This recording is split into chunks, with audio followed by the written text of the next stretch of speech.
So here it is. This is Neverlia. And very happy with how this turned out. The striped stockings here. You guys, some of you are here. Hey, it's old type. Yeah, I kind of based it around Morrigan, but not fully, right? Like I didn't go full out to, you know, do the wings on the lower back and the exposed booba. Although I was contemplating it, I'm not gonna lie, the booba part.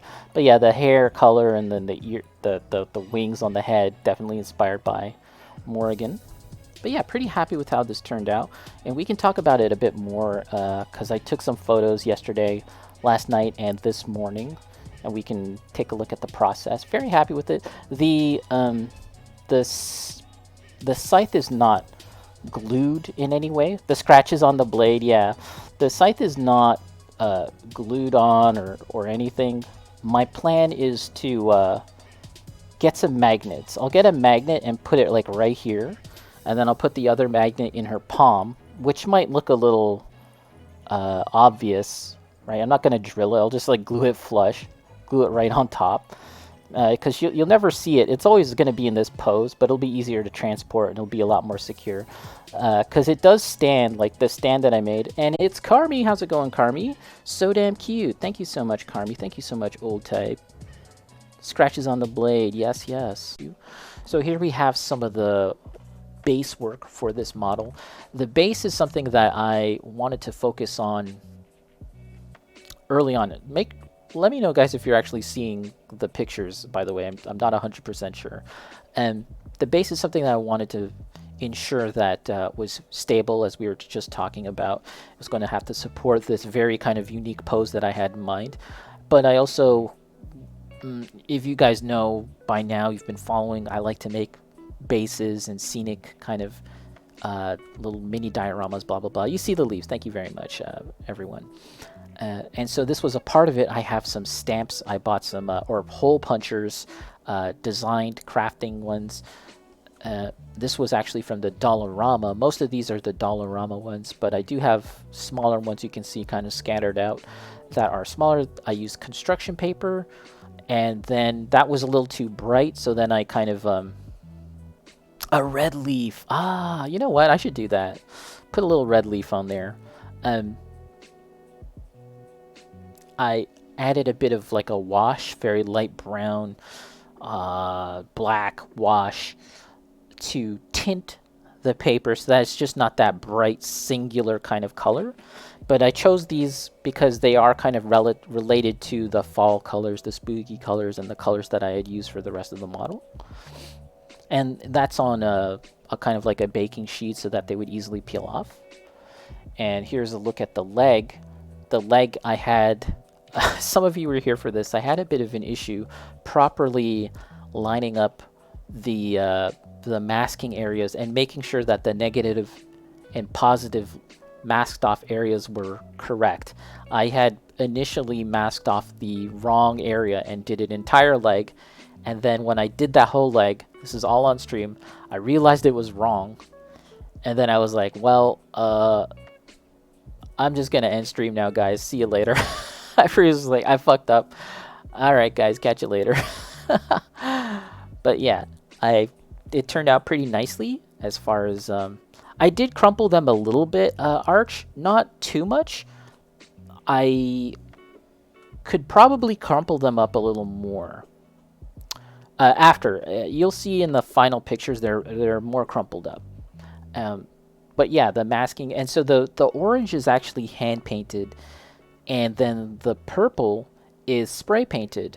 The purple is a Tamiya color, and it's a little glossy, but that kind of gets toned down after the matte coating. And I added some decals as well. These decals are primarily from Warrior at the Borderline. Is that what that thing is called? I went to a hobby store in the States back in February, and as like a bonus, they gave me this sheet of decals. I was like, shit. Well, I can use this for something. So yeah, that's it there. Crushed it, bro. Thank you so much, old type. Neat. Why are you so good at this, though? Deny, deny, deny. I appreciate it, but you know, it's a big world out there. I'm just trying my best, Arch. Right here is actually the first kind of attempt at the build. It's a very rough concept. Nothing much has really changed. The pose is relatively the same. I didn't really do much customization to the model itself. As you can see, I put the bat wings on the head, just like Morrigan, and then the scythe is a combination of different parts. You can see that I just put tape here. This is a piece of tape to get the proper length that I was thinking of, and then a number of things were added later to the scythe itself. You can see that there's two different hair parts. This may have been an extra hair part from the optional parts, 30-Minute Sisters. So that's why it looks a little different. And then this is the original hair part for this model. And then I just use sticky tack to tack on those. And one thing that I had talked about this before, guys, is like this idea of like, if you're making a custom build, at least for me, just thinking of a custom and all the things I want to add to it, it doesn't really work that way in my brain. Yeah, she's standing on the scythe. You'll see in the final pictures that she's pretty much just kind of propped up on the scythe, although all the support is in the back, right? She got that support in the back. But I like to have the pose figured out very early on, because that helps me find the story, that helps me find the mood and the character of the model, rather than thinking of the model in a static singular pose, looking at you straight on with its arms just to the side, and then all the pieces that I'm going to add onto it. Like, I could see how a number of people would work that way and have amazing results that way, but in my brain, I like to kind of think and work on a pose, and then the pose kind of helps inform the character and the story and all of that stuff. Do you know what I mean? And the reason why this photo is black and white is because that helps me color it in. I'll show you guys that a little later, is that I do a really rough color sketch on top, and you can kind of look at the model objectively without the interruption, the interference of like all the different colored parts getting in the way, and like sort of, you can look at it in a more unified fashion without all those different colored parts from different models in the way. So yeah, this is like, again, this is a better shot. You can see, just thinking about what I wanted to do, the scythe obviously gets a lot more work eventually, and propping this up was a little challenge. Oh. And then we have the we've got yeah, you can see she's standing on that, and then I didn't change the trident just yet. Big brain Epo, yeah. And so I did some research as far as like, I literally typed in arts like you're painting and illustrating, but with Gunpla. Yeah, I think that's a good way to think about it. It's like just taking what I'm used to, taking what like the world that I am kind of familiar with, and using Gunpla as like as the medium, rather than painting on a piece of wood or canvas, I guess. But yeah, I wanted some inspiration. I knew what I wanted to do, but I didn't know where I was gonna go with this. I don't have the artist that's responsible for this, unless it's fucking AI art, but I'm not sure. So I literally typed in like anime scythe or anime Halloween scythe to see what I would get, and there was a lot of stuff. If you type in like just anime girl and scythe, you'll get a lot of pictures. This is an example of some of the stuff I had seen, just to kind of see where people were going with this kind of stuff. Do you know what I'm saying? And meanwhile doing all of this, I was working on another Halloween build. This is the Dollarama woodcraft haunted house thing that I bought, and I painted it and added some stuff. You can see that I was using the leaves again in a very kind of like simple way. So in a sense, one project kind of helps lead to another, and that's something that I try and do with all of my projects, is like I try like one or two new things, and then I carry those lessons on to the next thing, and then I try one or two new things on the next thing, and then it just keeps on rolling over. So this is kind of like a test for what I would eventually do later. But I like how this kind of turned out in and of itself. There's a little spooky guy in the window. And here we have the scythe. You can see if we go all the way back to this, the scythe that you see here is basically just how it comes straight out the box. Not from Neverlia, but an extra pack for 30-minute missions. And having done my reference and research, I kind of settled upon this general shape here. You can see that I added a number of extra parts, just like this. And a jet booster engine thing, because I thought that would be cool if it was jet powered, and then these canisters that would like fuel the jet shit, and then this tube. I try and think of the conversion in a practical. Yeah, I tried to think about the kit bashing in a practical quote unquote sense. If this was going to have like a jet powered back, there would need to be fuel, and then it would have to have some kind of tube to feed into the jet. You know, I don't know. It made sense to me. A bit Reinhardt. Oh yeah, I could see that. Despite the fact that I know barely anything about Overwatch, I somewhat familiar with that character. Storm, I want to be like Epo when I de-age.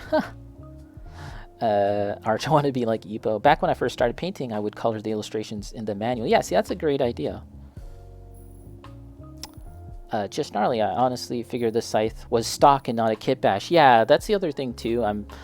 I would like to try to make it feel more integrated, like it's a singular thing that you can buy stock. A lot of kit bashes out there, it's like, hey, let's just pile a bunch of stuff on it. Let's just pile this thing and that thing on it and keep on putting crap on it. And I like that stuff too. I'm not sitting here saying I don't like that. But my thought process is I always like it when it seems like you can buy it, but then you can't. You ever see that when someone makes a model so cool and you're like, I want to buy that? You're like, you can't because joke's on you. It's it's something that someone made. Mito is looking for what the set scythe came from. Yeah. So here's oh boy, guys, this is the start of my trials and tribulations. This is a whole essay. Hope you guys don't mind. It's been quite a journey, and I'm happy to be finished.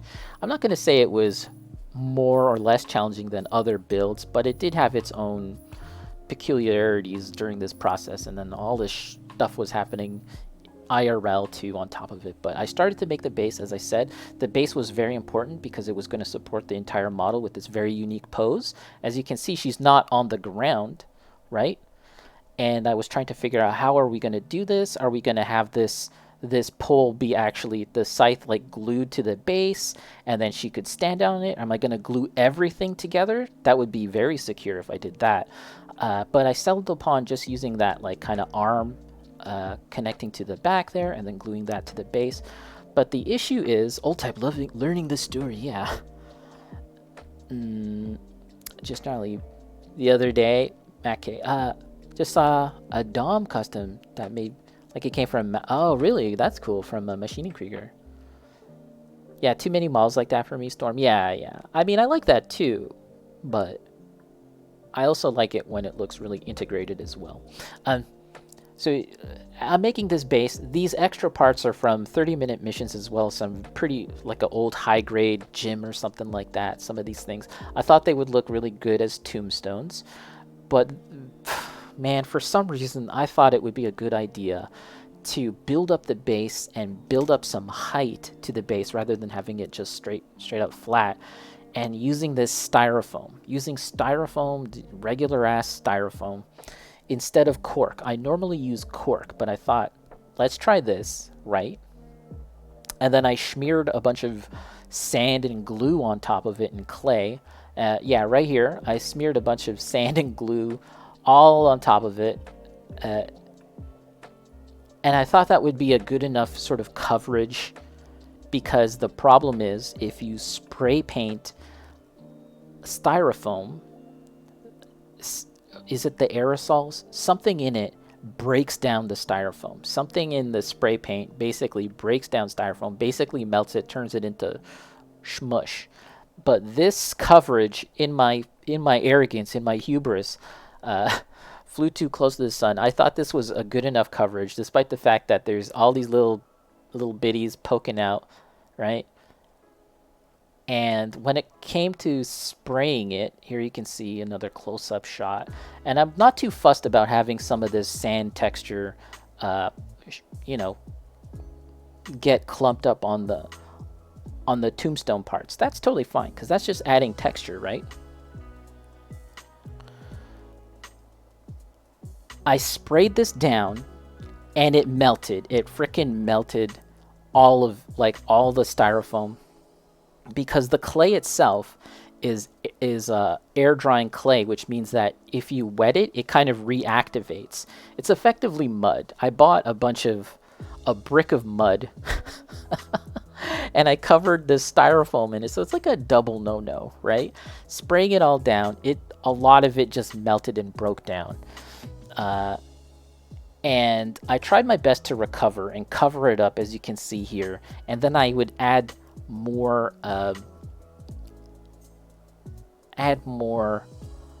cork on top to build it back up again, but it was bad and it was melting slowly over time. This is sort of like where I kind of ended up with. I sprayed it with just normal spray paint, but that's the other thing. Many bad things were happening during this build.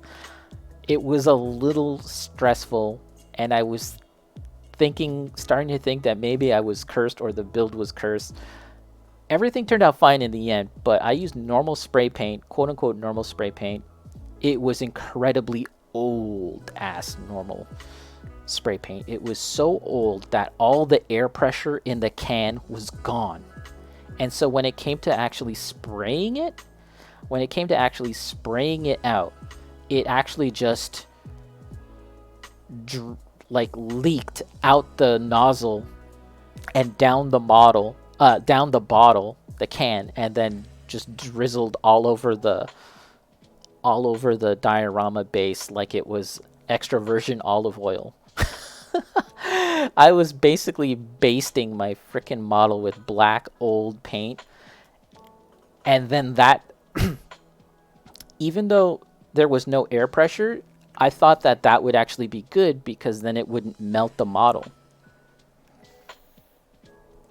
Melt the styrofoam, but it still did. And I could smell it. It was like melting as first a day or two after. It was slowly breaking down and melting. But I got to a point where I covered it all up and all of this. And then here you can see the pumpkins. I made these pumpkins purely out of milliput from scratch. And I was pretty happy how those turned out, actually. I'm not used to sculpting. I would like to get better at sculpting. And making pumpkins is kind of like an easy thing to try to make, at least, because it's a pretty easy and familiar shape. It's kind of like a ball. If you can roll a piece of dough into a ball, you can make a pumpkin, because then you just add a few little ridges and stuff. Yeah, Epo's leaking nozzle dripping on the model. Yeah, it was bad. And here's another look at and if you see, I taped up the base there with painter's tape, but the leaking bottle just got all over it, and I was afraid that it would get on the rim, like seep through the rim. Yeah, here's the pumpkins. The after you sculpt milliput, it dries pretty rock hard, and then you can sand it down. So that's what you see here. I've sort of sanded down the surface, and all of these extra little vines and leaves and little nubbies, I made those separately and then glued them on. And here's another sort of like inspirational research picture, I guess. Yeah, more research pictures. When it came to painting, you guys know I hand paint. I used a method of covering the orange parts with pink first. Dries like a brick, yeah, and just as weighty, yeah. I painted pink first and then covered it with orange, and that was the first time I really did that, and it turned out pretty nice. You can see that the pumpkins are back here too. That's looking pretty good. So yeah, the painting process has begun. The hair, I attempted to do some wet blending for some parts, including the hair. As you can see, it's like a kind of very vibrant green, and then it kind of shifts to a more bluish green jade kind of look. And to do wet blending, you effectively are mixing the paint on the model itself, on the surface of the subject matter itself, rather than on a palette. Typically, when you want to mix paints, you would do that on a palette and then transfer that to the model or your canvas. For wet blending, you're going to try and do that on the model itself, and you can achieve very nice blends doing that. I'm still trying to learn. I'm not the best at it, but I'm still trying to learn. Basing with pink, yeah, yellow. Oh, yellow too. I should try that. And there's another look. The way that the hair works, this back piece is articulated, but it does look a little weird, right? It does look a little awkward that there's this kind of like, you know, rigid, serrated look to the hair because it's articulated. It's kind of awkward, but that's just how the model is. Here we have the scythe starting to paint. I initially was thinking that it was going to be all rusted up top here, but I did change my mind because it just seemed like if I was going to do it rusty here, I was going to have to do it rusty everywhere, and I thought that might be too much. And here, this is the wrong taping, as you can see. I did it all wrong, and I fix it up a little later. Yes, this is the correct tape masking off area, and it turned out pretty good. Masking is something, again, that this was kind of like the new thing for me. I don't do it, haven't done a lot of masking in the past, so I was kind of nervous how this was going to turn out, but it sort of worked out, I'd say. I don't really have a lot of like soft edges or anything. Yeah, and that's the final result there. After it, as you can see, the purple part is a little glossy, as I said, but that gets toned down.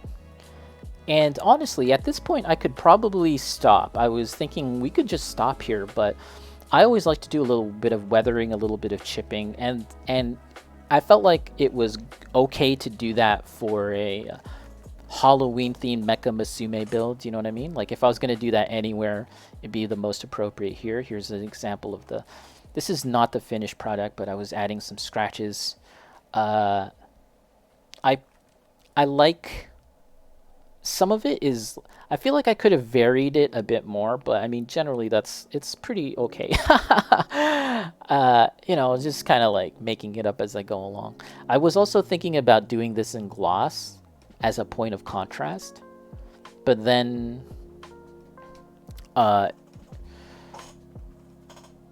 it seemed like nothing else was going to be glossy. Interesting. How's it going, Ringbolt? Yeah, and this is sort of my painting process. Hey, thank you for that follow. Appreciate it. Ringbolt. Yeah, here's my process. All the parts are sort of getting paint. I line up all of these so we can kind of get paint on it. And I think that this is pretty much the finished model, all final assembled. I was really excited to, after spraying it, yeah, this is probably getting ready to top coat it. And this is after the top coat. We can see that there's a little bit of nicks and scratches, weathering and chips all here. And I wanted to do just a little bit, not a lot. So pretty happy with how all that turned out. There's the leg. As you can see, again, we have some little slight, you know, flecks of like dings and dents, I guess, and little scrapes, but not too much. Like the overall impression, if you were to just look at it from afar, first glance, you would see the colors first, but weathered chest, but not the the weathering and the damage and stuff.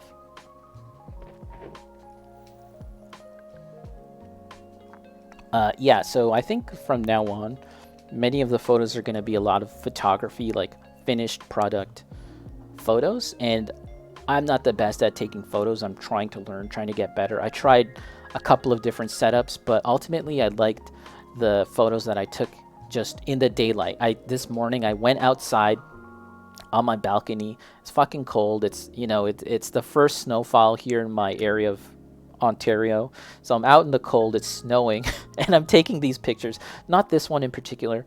This one here, I tried to use some colored LEDs, which I'm pretty happy with. I would like to get more fancier lighting setups, but that's, something that can wait in the future. Pretty happy with that. And yeah, so I used a colored LED light so we can change it from like this purplish color to like a reddish color, and that helps to kind of, sell you on the theme, sell you on the idea of the theme of the model more.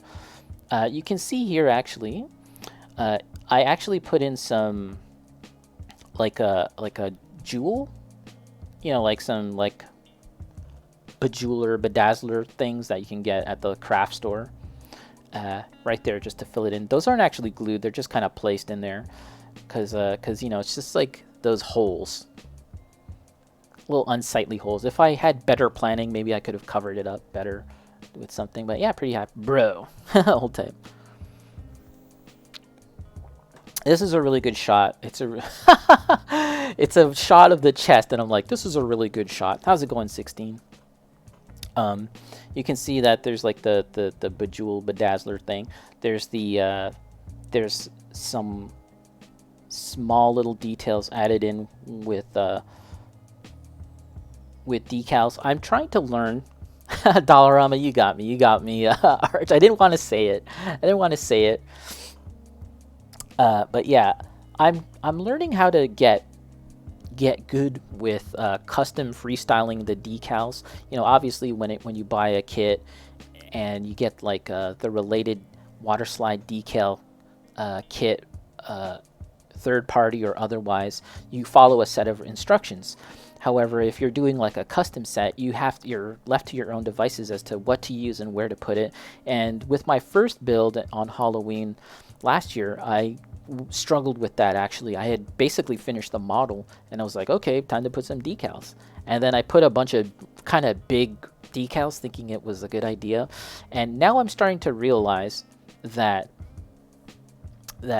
good decaling is not meant to be like distracting, but often you'll find it like on the edges of a part or a piece, never really in the center, because if it's in the center, it's kind of distracting. It's sort of like attracting your attention. But when you put it on the side, it kind of helps to complement the contours of a piece, of a part, of a leg, an arm, what have you, rather than distract. So that's why we have things like this here on the side, and just a little one right there. There's one right there. There's one right there. Just very little, not too distracting. But yeah, less is more, 16. No need to go full origin. Yeah, less is more. Old type, really nailing the weathering. Not too much, not too low. Thank you very much, old type. That's something that I'm very conscious of because I actually really love weathering, and I love going whole hog, going to town on weathering.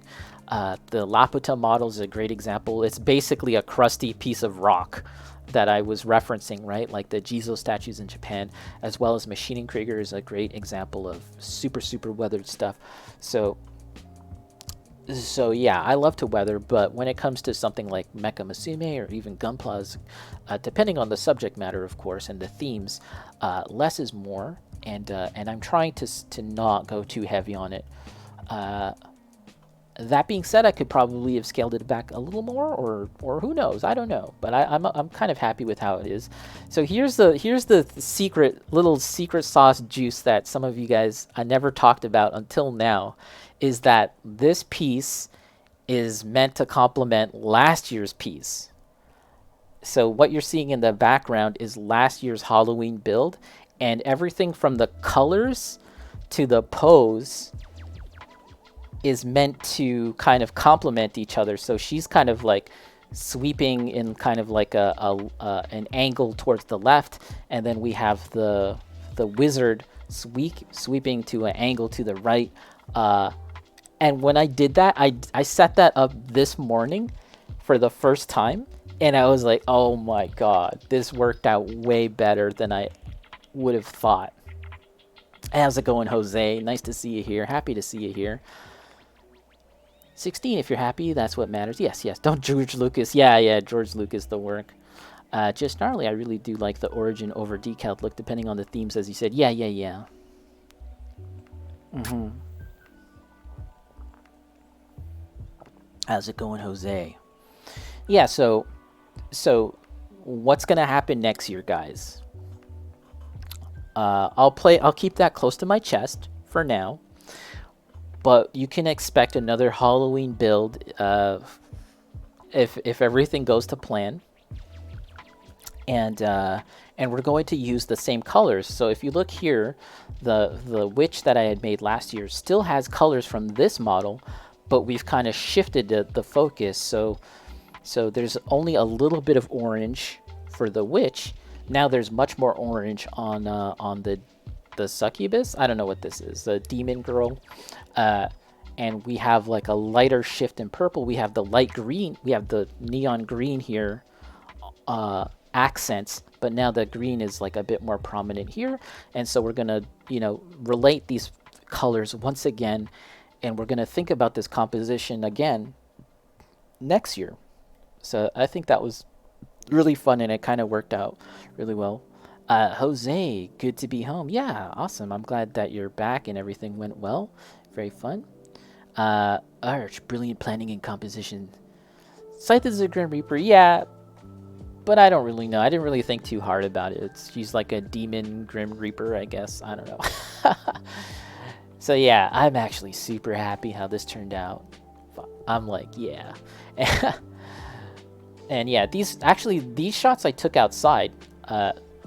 These ones again, it's snowing outside. It's freaking snowing and super cold. Went outside and took these. So this is all natural sunlight, which is pretty neat. Yeah, farmer.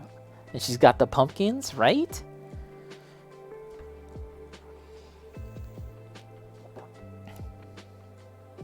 And there's a shot of the pumpkins and a good shot of the legs, them legs though. And yeah, you can see she's not actually touching the ground here. All the support is in the back. She got that support in the back. The pumpkins, all the colors are kind of jiving and relating to each other. We got this neon green. You can see the grass there, the leaves, the pumpkins, and all of that is sort of interconnected with the model itself. That's another thing that I want to kind of mention, is how when you're doing custom work, when you're doing any kind of coloring, you should kind of limit yourself to a smaller palette and think about how you can play with that smaller palette throughout the model, and how you relate that to the background, how you relate that to the foreground. Do you know what I mean? Your autograph? You know what, Arch? I signed the bottom Ibu. I'll show you guys after. Just pumpkin farmer. Just say you combine Eastern and Western influences. And the judges, yeah. Yeah, and is this the last shot? There's the pumpkin. Most of the pumpkins have a face, but I thought it was a little too distracting to have all the pumpkin faces and then the model. It kind of detracted from the focus of the model, so that's why in most of the shots the faces are not shown.